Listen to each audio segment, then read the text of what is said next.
Hello everyone, this is Mirko Guerrini and I welcome you to the Jazz Transcription Clinic, a monthly interviews podcast where we talk with accomplished jazz doctors about their lives, career and their personal secrets on the art of transcribing. If you want to improve at jazz, stay tuned and follow the Jazz Transcription Clinic on the socials for more content. I acknowledge the traditional owners of the land on which this podcast is being recorded. I pay my respects to their elders, past and present, and the Aboriginal elders of other communities who may be here today. Welcome everyone, and welcome to another episode of the Jazz Transcription Clinic.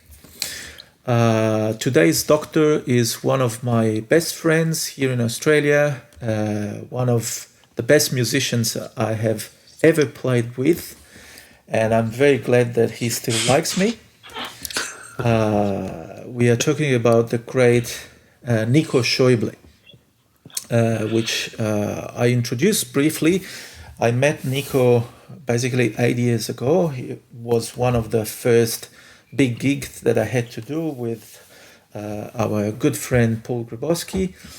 And since then, it was like love at first sight, because we have done a lot together, a lot of recordings, gigs, concerts, projects. We also set up a new idea last year during pandemic called Experience with the wrong spelling.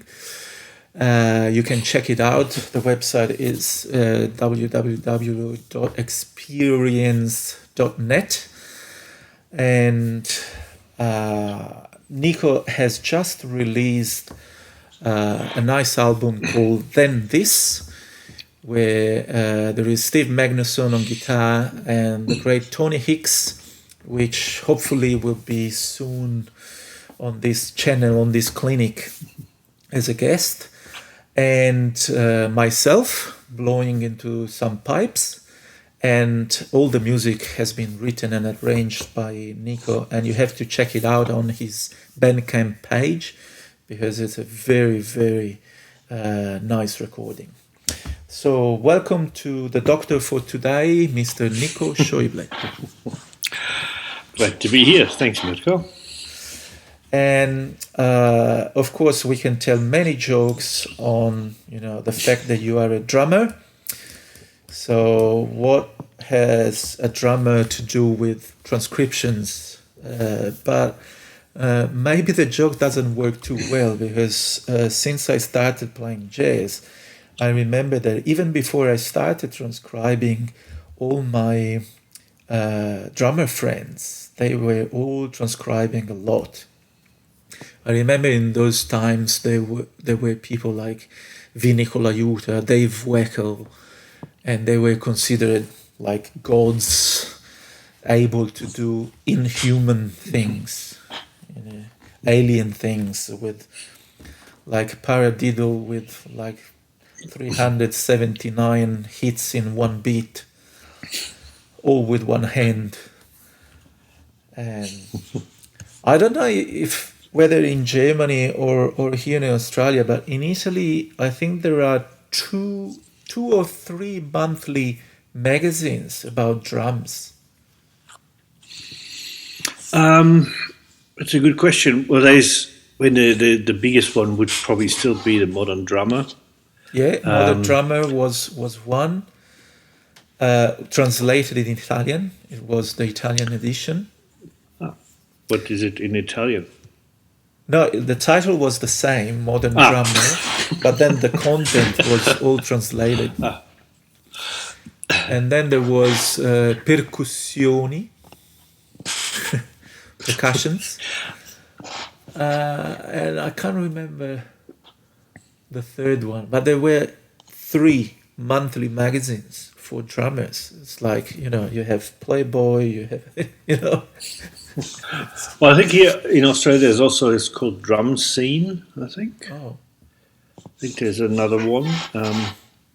Yeah, I've never sort of I do remember sort of reading Modern Drummer. I never subscribed to it. Now, when I sort of search something and things are online, there are some very good articles, especially interviews with drummers, that's a great resource for that. But there is a lot of transcriptions in there. Yes, I do remember those notes. So, I think if you are ready, do you want to say something? You want to add something to my little introduction? We can. There's lots of things I could say. Yes, I'm super pleased and happy that I met you, a musical soul brother. And there aren't many people that you play with and you do sort of instantly think, there's an understanding, there's a common idea, and the idea is not a particular thing, but I think the common is the idea that anything is possible. You listen and you go with where the music goes. So yes, that's and thank you for mentioning the latest album. Yes, I'm very happy with it. And he said, well, I wrote it, but it's arranged. I think it is really the band's work, and you and Tony and Steve are unbelievable. So, thank you. Please, people, check it out. Yeah, it's something for our listeners, definitely to check out. And maybe I can put in the podcast description a link to your Bandcamp page. Absolutely. So they can purchase the album. And there's also a link that is on the Bandcamp as well, but also on my website, nikoschauble.com. On charts, I've got all the charts for the songs. They're all there free to download. Yes. Please send corrections ASAP. I will return a bottle of wine. That's right. All right. So if you agree, we can start off with the first question. So maybe our listeners will start to get used to this, but the idea of this podcast is that I ask sort of same 10 questions to my guest doctors, and it will be interesting to see, many different answers to the same questions from highly regarded jazz musicians. So first question, simple but also maybe not so simple to answer to, is why do you transcribe?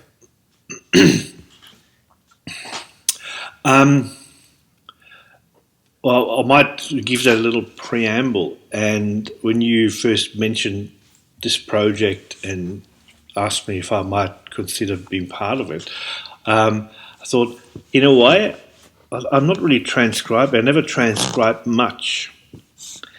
But in a way, that's not true. Like I have transcribed some drum solos and also other, for a workshop, I transcribed Chicorea's solo in Spain. And so there's a lot of things to be learned from it, of course. But what I find with the drums is often, not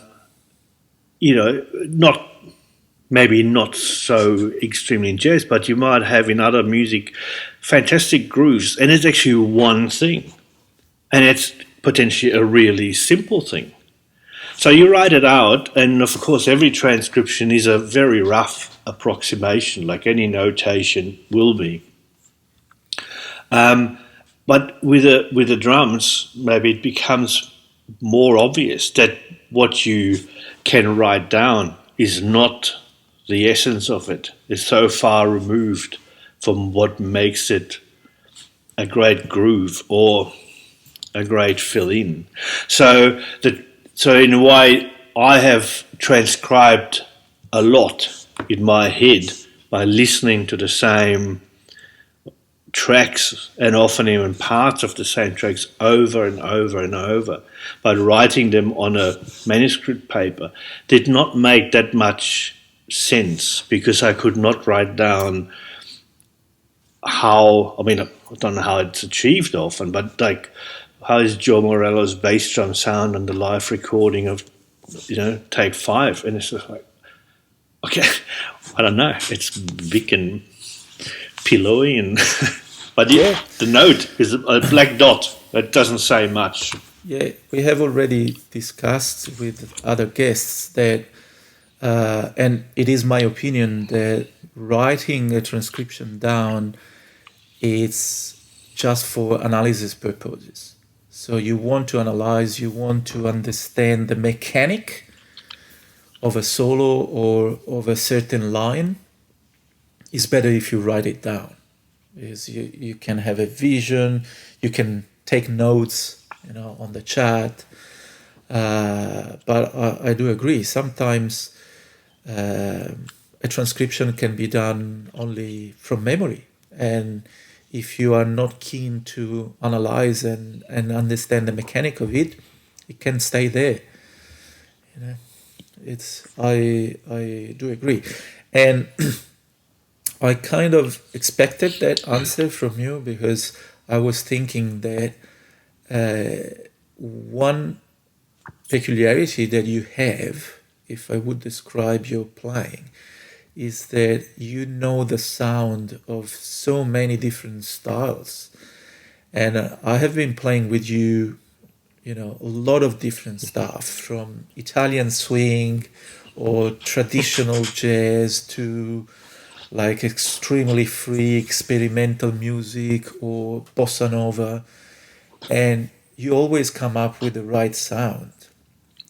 So we can still hear that there is your footprint in what you play. So it's very personal, but there is also a sound that fits perfectly with the style. And I think that comprehension, that deep comprehension of a sound, comes with listening and transcribing, in the sense that you pay attention to the sound, to all the nuances that are subtle into the playing.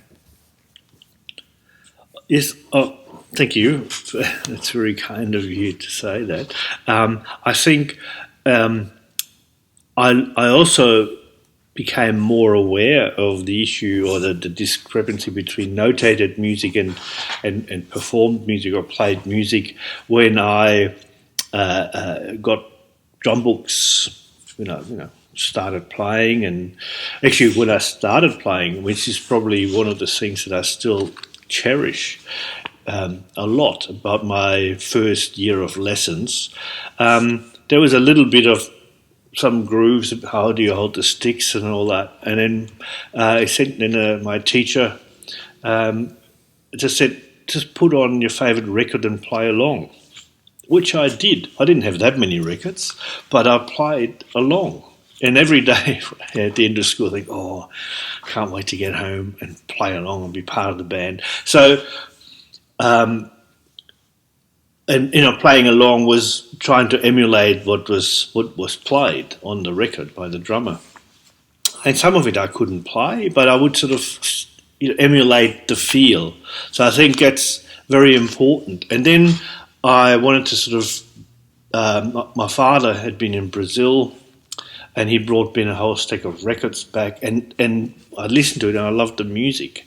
And someone said, there's this sort of anthology of Brazilian rhythms and rhythms from South America in a book. So I looked to the book and said all these rhythms, and it was really hard to achieve that sort of sound, because when you write it down, again, unless I guess you could try that sort of swing and slightly skewy way that things are played and give it an identity. It's pretty much impossible, or your transcription becomes, so complicated. You think, I'll just listen to it. That makes it easier. But on top of that, what gave me sort of a handle on it was when I saw Brazilian musicians play and then played with them. And a lot of the technique, it's not clear on a page. And maybe now probably the transcriptions might be better. But back then, it didn't give you a sticking pattern or anything like that.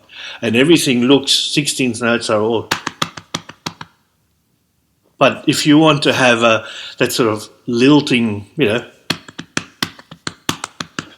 so you can emulate that, but then you look at someone playing and they might be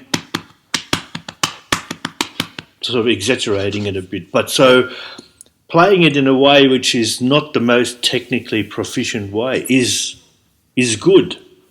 And I'm sure there's good books around. I just had a sort of they were very simplified things, but that's where there's such a gap between what's on the page and what's played.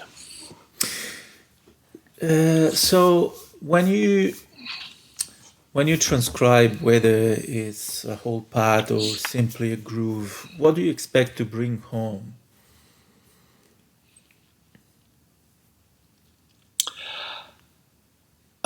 You mean what I expect what I can draw out of it? I mean, now especially, I'm looking to see to find the subtlety. What makes it different from someone else playing pretty much the same thing? I mean, I'm not saying drums are that simple an instrument, but a lot of it is very simple, which I love about it. And then so there's a subtle difference. Where are the placements? And you could load it up into the computer and look at it and measure it all out, and you probably find it's not totally consistent, but it might conform to some sort of rough pattern in milliseconds. But I don't know that helps, but it's hard to perform thinking sort of in that sense. So I'm looking rather for to discover potentially the attitude with which something is played. And again, seeing people play, or even on videos, is a great help. So discovering the subtleties, and there are solos, and sometimes I might sort of listen to a solo and listen to the structure, see it as a composition, look where the repetitions, where changes, and those sort of things. But these days, I think I'm more interested in in very basic, sort of simple things, but finding that real essence, that little grain, that little herb that makes the whole thing go. Oh. So could we say that as soon as you hear something that catches your attention, you decide to get the grasp of it by probably try to play the same thing, or just listen and try to understand what's going on there? Like if it's something intrigues me, I will listen again. And I should also add, I don't, it sounds stupid because no one just listens to their own instrument, but when I transcribe or when I'm intrigued by something, it can well be in someone else's playing or in a group performance. For a long time, I've been sort of very fascinated by some rappers or singers who have, it's obviously it's a very rhythmic way of singing, but the timing is incredible often, and you could transcribe that, and you would have lots of quintuplets, septuplets, and you'd have to say laid back, and this be incredibly complicated to read, but when you hear it, and I think, wow, this is fantastic. How can I play that? And it's obviously it needs a sort of a groove, a relationship, a relative thing, so it could, you can sit on top of it or behind it, however you want to describe it. So this is probably more something maybe I'd think of if I play a solo, or if something else is going on, I can do things that go, whoa. Yeah. And you make me thinking that there is one solo that sometimes I suggest to my student. It's an Ella Fitzgerald solo in a mellow tone. Uh, And when you listen to it, she's singing with the Oscar Peterson trio. So you can't say that there's no swing there. And when you listen to it, you think, oh, that's easy.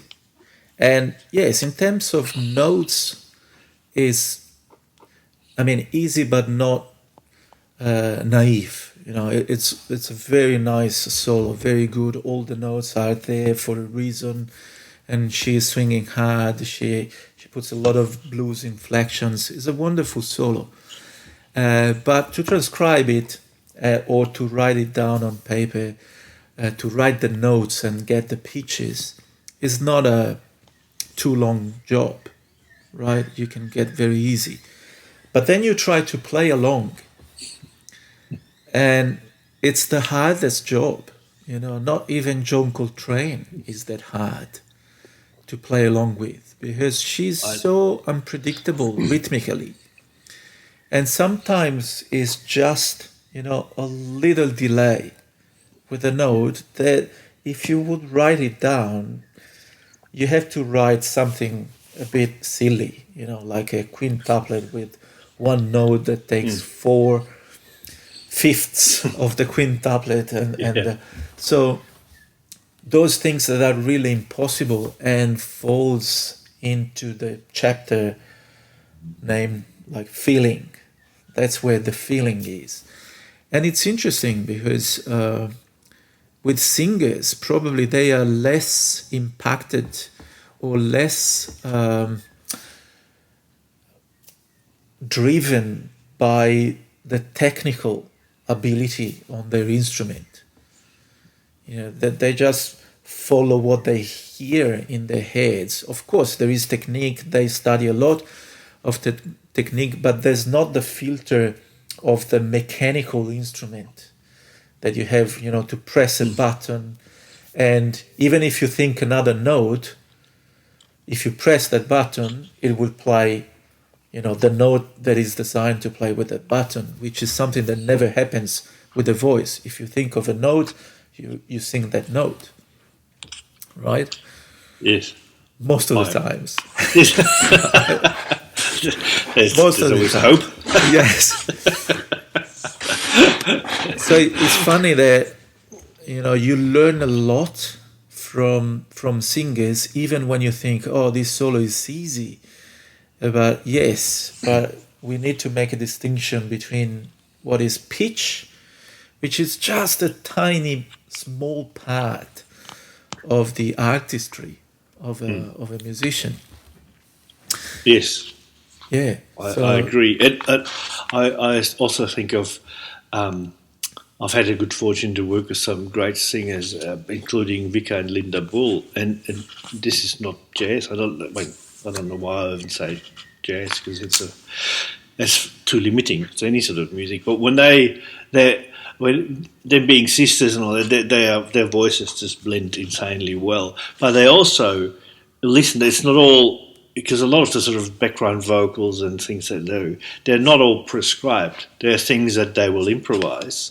Yeah. However, they will make, and then they'll say, "Oh, sing again. How do we do it?" And the way they can match exactly like length of notes and all those little inflections, articulations, placement, pitch. It is so. It's absolutely fascinating and wonderful, and that makes it.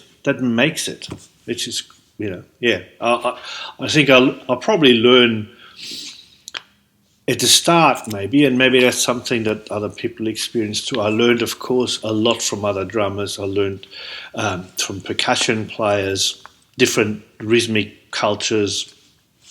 But then I learned a lot from saxophone players, piano players, and now more and more. I think it's singers and also orchestral writing, because I see the drums being like an orchestra, because it has this huge range of things, even has a bit of pitch.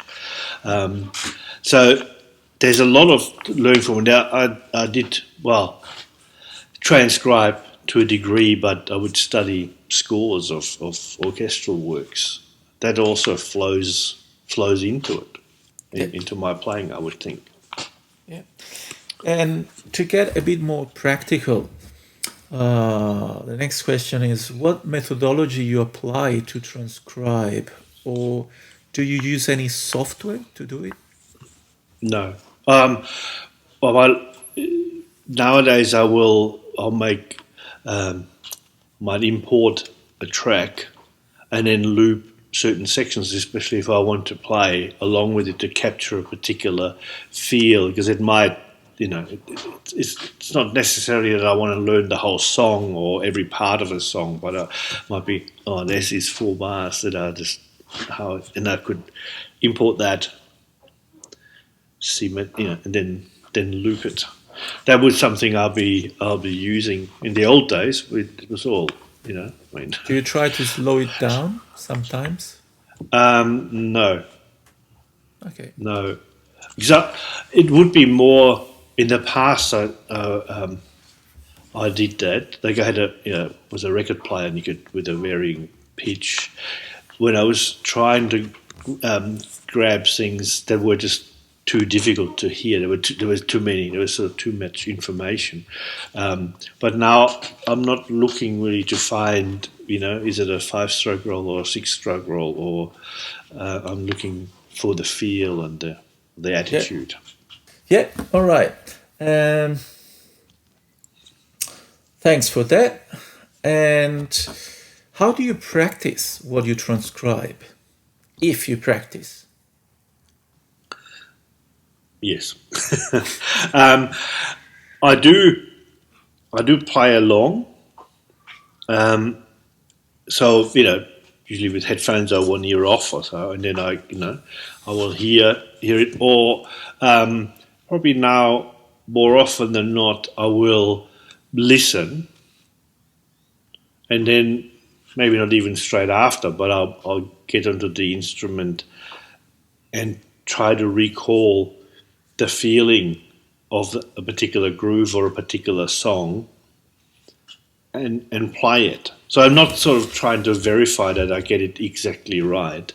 It is more even sort of already an assimilation, where I try to make it my own. Like, I'm not trying to play like someone else.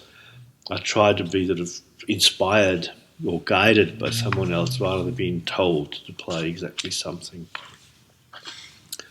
That's what I think that's probably my practice in that regard. And there could, have to say, there are tracks, songs, or part of songs or records that I have maybe first heard 30 years ago, 40 years ago, and they stick with me, and I'm still, in a sense, sort of working at capturing an essence. And you mentioned before playing, bossa novas, especially the slow bossa novas, and I wouldn't say that I'm a sort of an expert player in Brazilian music, but there's a certain type of music I just really like, the sort of really understated, slow things, and there's I couldn't. I'll send you some tracks listed of particular tracks, but it's more. Well, it's almost like a school of playing where, drums is like a little, as I said, I feel it's a bit like an orchestra. So you might just play the bass drum, hi-hat, maybe the snare drum, and it might be the whole thing. There might not even be a fill-in, but there's a simple, there's an economy in playing, and it's all contained really in that 2 bars maybe, or in 4 bars. That's it. And a lot of it, of course, comes from the guitar. You go listen to the guitar players, you sync up with that. But that's a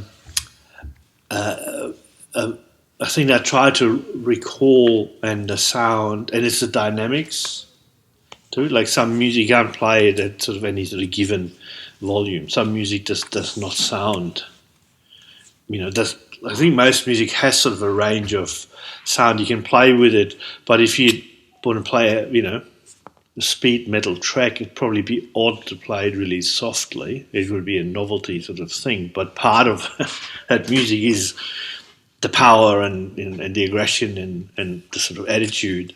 It's hard to play that as a in a wedding band. Yeah, that's true. That's true. There is one of the often questions that students, when you mention transcribing, sometimes, this question come back and they ask, should I really transcribe? Because I don't want to copy, or I don't want to sound like somebody else. I don't want to sound like I'm copying that particular player.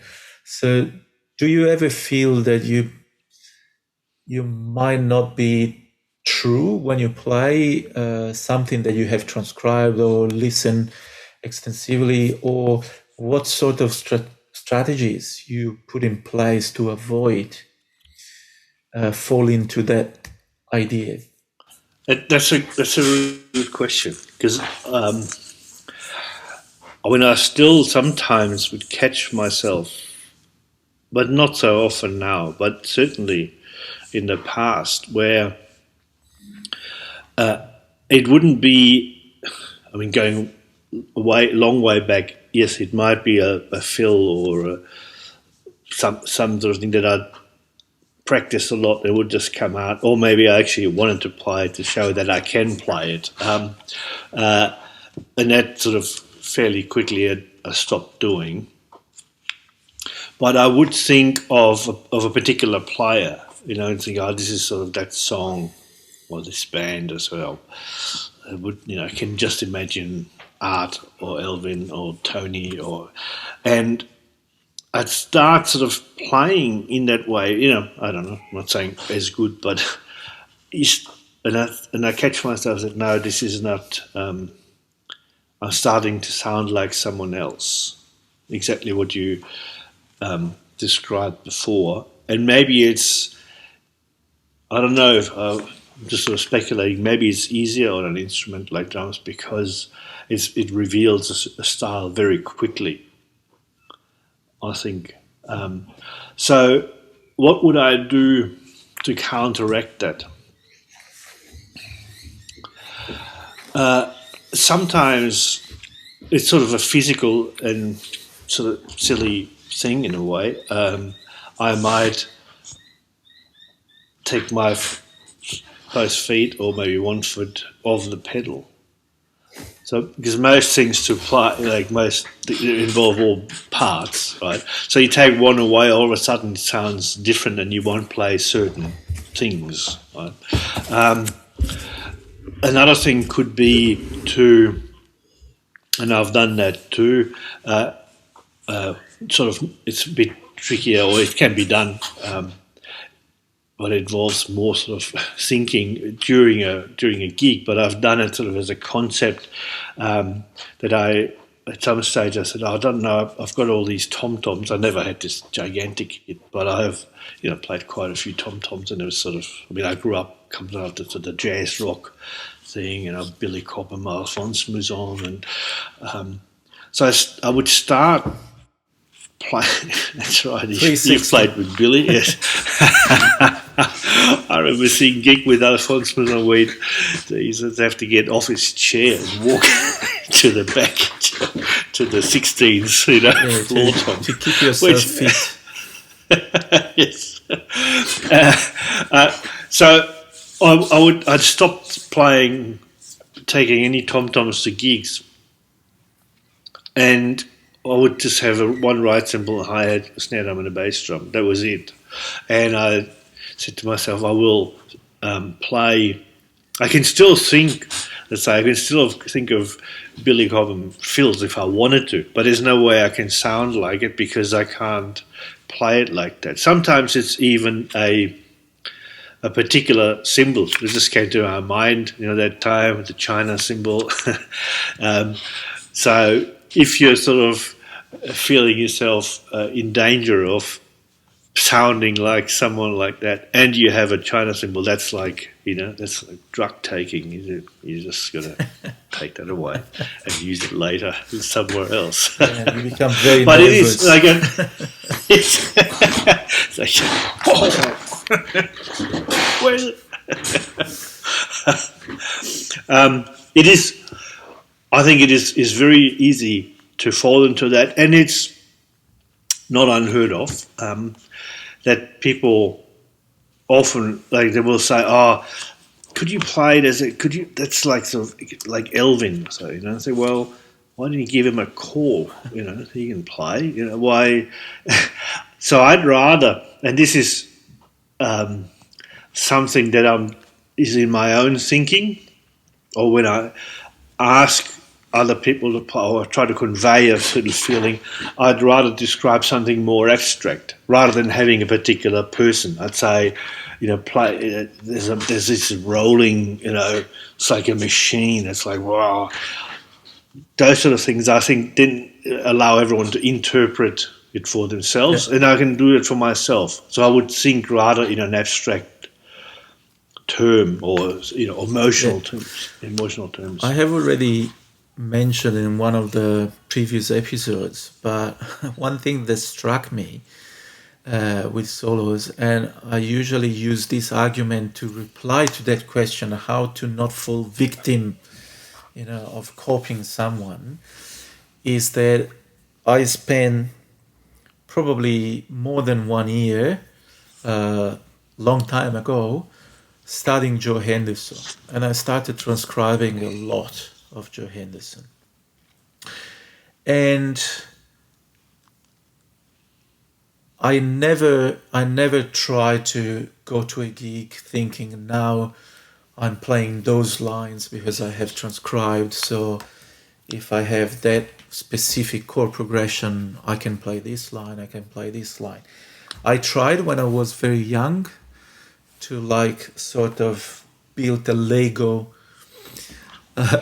solo, and I always failed miserably. It never sounded good, to think, I can play this line and just play exactly that line. It always sounded fake. So I stopped doing that. But then after I transcribed a lot of Joe Henderson, and then I moved into something else, like after probably, 7-8 years, I put one of those recordings of Joe Henderson back on the player. And it was like 6 years that I didn't listen to that recording. It was probably, one of the Blue Note ones, whether it was Inner Urge or Mode for Joe, one of those great albums. And I put the album on, and all of a sudden I'm thinking, why Joe Henderson is playing my lines? Yeah, it was pretty disappointing. I said, hey, don't play what I play, right? Because I got to the stage where those lines that I transcribed, I have fully processed into myself, and now I'm playing maybe not even exactly the same lines. They have changed a little bit, but I can hear from where they come from, but they are completely detached from the source. Now, I didn't even remember that they were coming from that particular track. So now I have this weird feeling, he's copying me. And I immediately called my lawyer and said, hey. Got you a time machine. Joe, hang on. So I think the right answer is that you don't have to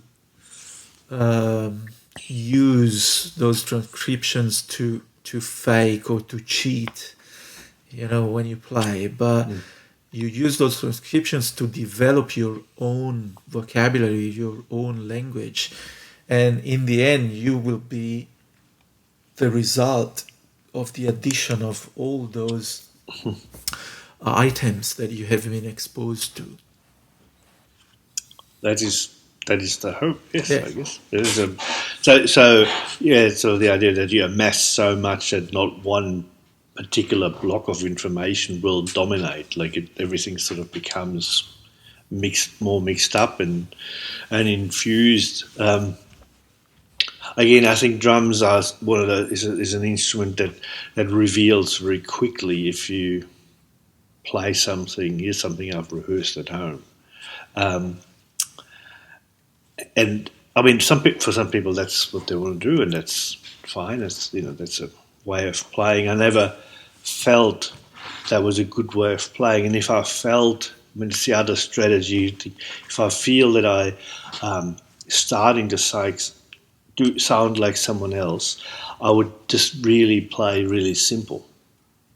There is, I mean, of course, there is also a risk, but if you play dun, duck, dun, duck, it is it's not neutral, and it can have a flavor of someone, but it's much harder to be a copyist because it's so simple. Yeah. And everyone's played it, and everyone can play it. So I think, okay.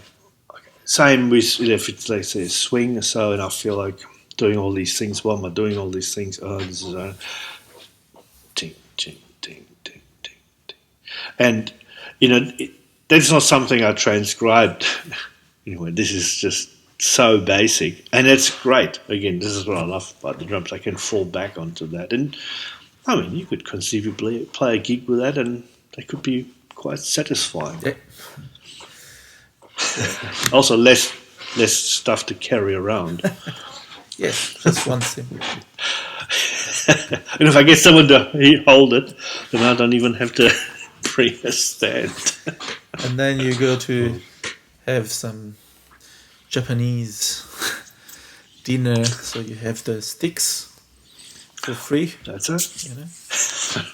Tony Buck probably still does, but I did an album with him, duo album, and he played not the small chopsticks, but he had the big ones for the big wok, the long ones. Yeah. So he played those.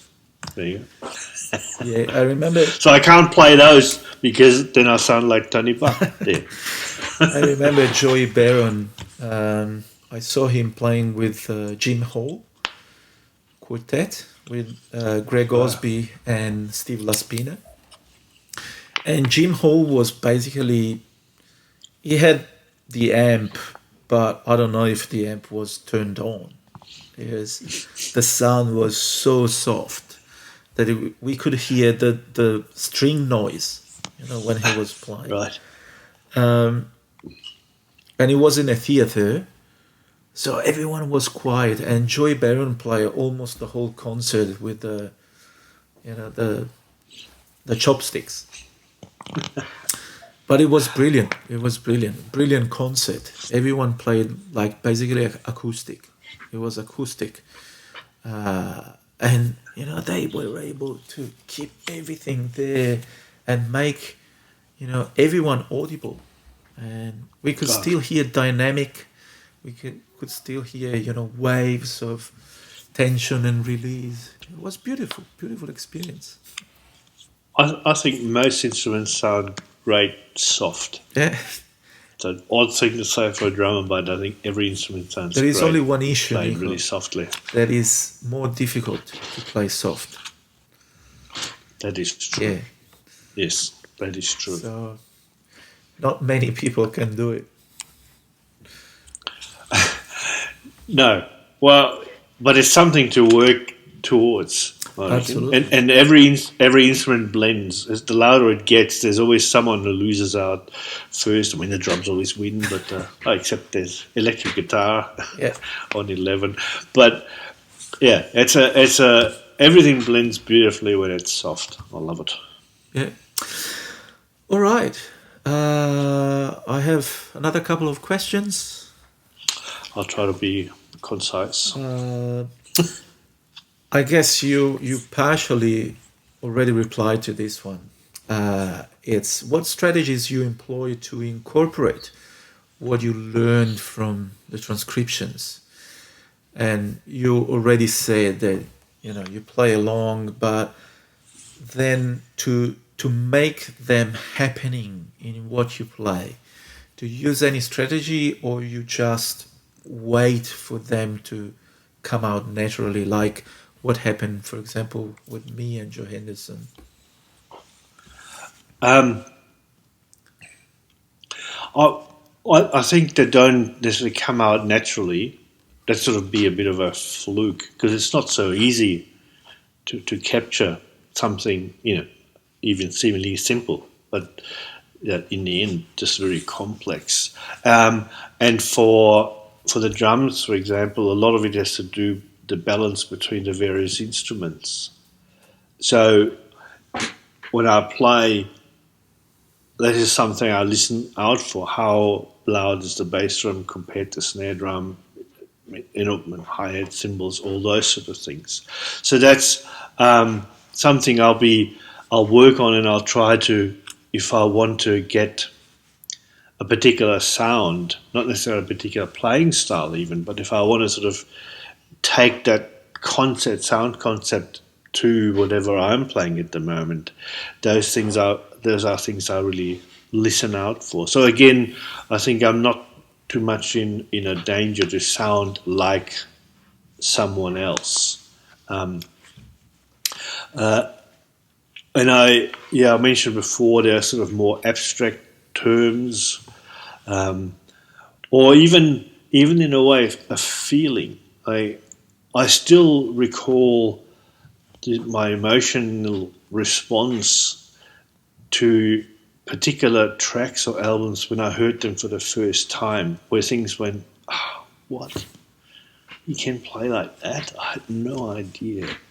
And I then would, of course, listen to it over and over, but that sort of that first reaction is something I can still recall, and that does help me also in playing and bringing something that I've heard into my own playing. Yeah, that's good. And do you have a particular track that you are kind of emotionally attached to, or something that it can be ascribed into your favorite transcription? Well, if we take transcription in the way that I been talking about it, like where I didn't actually transcribe everything onto a manuscript paper, but it's still the first time I heard Bill Evans live in Montreux with Eddie Gomez and Jack de Jonette. That was sort of a moment. I think that sort of formed me in so many ways, and I probably, if I'd listened to it now, I can recall, or I would know where the music's going. Now I couldn't sort of just don't hear it all in my head necessarily, but just that, just even the first, how he comes in, and it's not. There's no, everyone's playing the form, obviously, but the whole band is the rhythm, and Jack comes in at odd moments. He will have an idea for a fill or some variation, which he will play to its natural conclusion, no matter where the form of the song is, and it's never disruptive, and it forms a sort of. Informs the rest of the band, and I just that sort of feeling of freedom, of being able to follow your own idea, and that the drums don't have to be sort of. It's not a slave. A rhythm is not a slave to a metric, to a metronome or a set grid. Which, when you transcribe it, it sort of looks as if it is. Yeah. Right? There's not many sort of interesting pitch notes, but it's like there's that grid. When I listen to that sort of, he will push and pull like he always has, or listen to any Keith Jarrett Trio album, and listen to the exchanges, the 4/4 and all that. That's something, again, when I listen to it, it's also would be incredibly complex to transcribe, but so I listen to it the same exchanges over and over, and it feels like he will do go, back, and he will speed up, or he will. It's all this tension and suspense, and then release that he creates. And this is something I'm thinking when I'm playing. I said I don't have to now, especially if no one else is playing. I don't have to do that either. I do have to trust the colleagues that they will feel where the time is, as I do, and I have to accept that I might fall off the truck at times. That's all right. But that is definitely an album,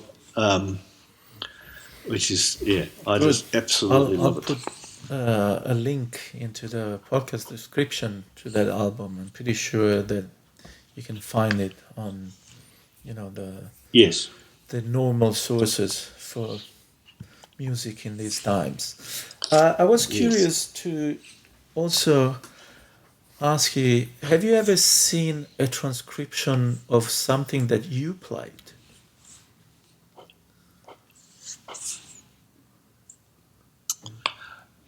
No.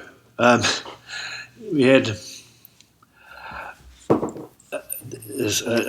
a long time ago, when I was part of the Australian Art Orchestra, there was a composer we had quite a few composers that wrote for the orchestra, got commissioned, and at some stage the band had a meeting or whatever. We said, well, it's great other people writing for us, but if they're there's a lot of improvising musicians, and it's not like we're all sort of dots players. Most of us, can do it, and some are very good at it, but it's not. Yeah. So we said, so people who write for the orchestra should know the musicians and should write for the group of musicians. So there was a composer, and she met with everyone for hours, and she asked me. I gave her recordings that I had, and I think I even played things for her, and then I thought, this is great. I really appreciate it. And then I got the chart, and I could not make head or some of it was unplayable. Really, for me, I think it was generally unplayable, but it seemed to have nothing to do with what with what I thought would be a sort of a transcription, in a sense, sort of, in a sort of abstract sense. This is sort of what I do or what I can do, and then maybe with some bits added that are challenging and odd or whatever. But no, I don't think I've ever seen anyone. Have you got something? Have you transcribed something, Mirko? Can you show me? No, not of yourself. I should. I can learn something. But I was asking because one time I had a student, and one day he came to me and he transcribed 2 of my solos. So I had the option. I considered 2 options. The first option was to kill him and destroy the and then I decided for option 2, which was just have a look at it. And I wasn't particularly proud of those 2 solos, but it was interesting to see how distant was, the feeling of watching that I played there, and also listen to what the student told me.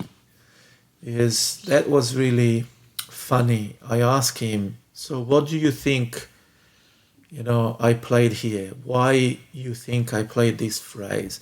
And he gave me an explanation which made completely sense, but it was far away from what I probably have originally thought. So it was really interesting to understand that, of course, what Stravinsky called the 3 filters process, the one who creates the music, the one who interprets the music, and the one who listens to the music.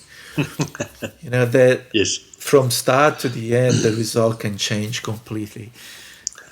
And it was interesting. And there is also another episode of, Enrico Rava, which I know you have played with, and you love him so much. That one, he went to a studio to do something that was more commercial, and they put a chart in front of him, and you know how much Enrico loves when you put a chart of written music in front of him.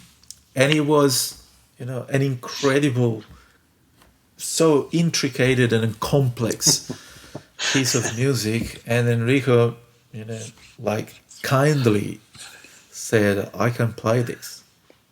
If you want, I can try to improvise some lines, but I cannot play this. You need someone else. He was very honest. And the producer said, oh, that's odd, because I transcribed the solo that you played. So this is one of your solos, and I thought it would fit perfectly. So this guy wanted him to play again. And he said, I can't do it. I can't do it either, because, when I play, I'm not thinking that. Yeah. I'm just on a completely different level. That's very interesting. Also, that an improvisation is also born of the moment and in the context. So, in a sense, it doesn't make sense outside that context. Yeah. So you see that in a performance, or it's a recording. So the recording can be repeated. I mean, there are probably people who can try things on the spot at a live gig, like Mozart or someone like that. But that is really the recording is sort of like a crutch in a sense. Like it gives you the idea that it is an existing written out work, which to a degree a lot of Western art music is. That, and we're thinking of that in that sense. Yeah. But an improvisation happened at that moment, and then never happens again in the same way. Yeah, you make me. It's very interesting. Of that band a few years ago, they replayed exactly note by note the whole album, Kind of Blue. You remember that thing? And big discussions started. Oh, yes, then I always thought it was kind of funny provocation, which probably wanted to demonstrate that even if you play at 99% accuracy in terms of rhythm and notes, the original is still better. So I didn't think that they wanted to affirm the opposite, that you can recreate exactly, a jazz track. I think the aim was exactly the opposite, but a lot of people got, scandalized and were, this is like called The Exorcist. Well, I don't know what if that was the intention or not, but it just got me thinking. Even music that is basically all notated, like take a symphony. Like if someone plays yet again another symphony, I don't think that everyone will be asked to listen to a recording of another orchestra playing the same symphony to emulate that. Like I think that would be bizarre. And even though people in the orchestra will have listened to lots of recordings of it, but there will be no sort of, although there might be some sections that are particularly, well rendered, or people think, this is nice because it's an abstract thing, but to repeat it exactly would be strange. Yeah. And I just thought, am I holding a post-it note? No, I didn't. This is something about the Australian Tax Office. If you feel more comfortable. All right. So I was thinking, I have actually transcribed things much more clear, like much more accurately, or try to be as accurate as possible, but there tend to be not musical performances. Like as part of a project which didn't come to fruition, but it was an opera and it had to do with horse racing. And I was always been fascinated about race callers And Australians, there's a couple of famous Australian rascals, and I actually met a few. And I transcribed them, like at the start, it's sort of slower and then it sort of speeds up, and then how they can remember all the horses' names. And I transcribed one particular track and then orchestrated it. And that was also tricky because, of course, it doesn't sort of conform to a grid. So you try to find an approximation and write around that. Other things I've recorded and either transcribed or tried actually to emulate in playing is, at night when you're at an intersection and there's a pedestrian crossing and there's more than one.